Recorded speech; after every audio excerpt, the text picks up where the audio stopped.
Hi everyone! Pag-usapan natin. Sabi dito, may short saying na we can start a new chapter of our life if we continue to reread the last one. Ano ibig sabihin na ito? Hindi mo mabubuksan yung panibagong chapter ng buhay mo kung mananatili kang nakafocus dun sa kung ano nangyari sa past mo. So, let's make a road ahead of us na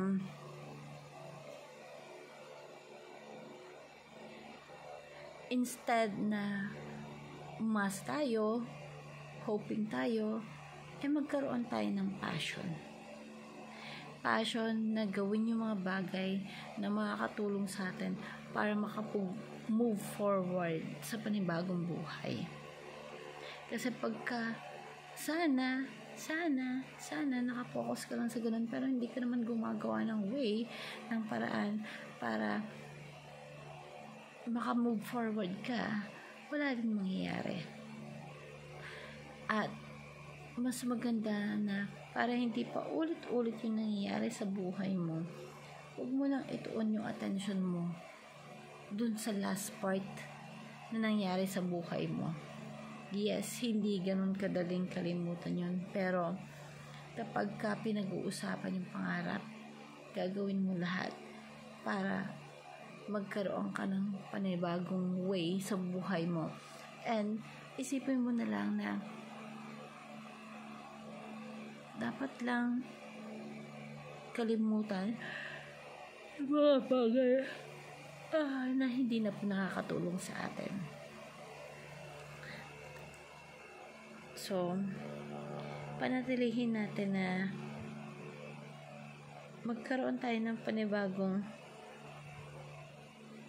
So, kailangan sa buhay natin, yung mga bagay na gagawin natin, hindi dahil obligasyon mo lang yun, dahil gagawin mo Kaya ako ginagawa to kasi obligasyon ko.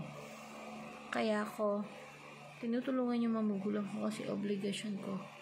Kaya ako binubuhay yung anak ko kasi obligasyon ko. No, dapat hindi ganun Hindi ganun yung mindset natin. Dapat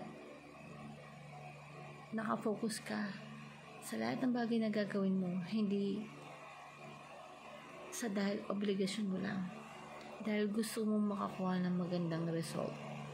Yung result na alam mo sa sarili mo, yun yung pangarap mo para sa mga taong mahal mo, para sa taong inaalayan mo yung buhay mo.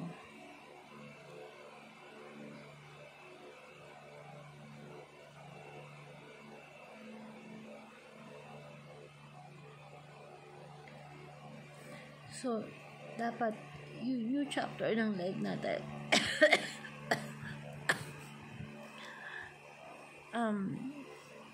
filled with action,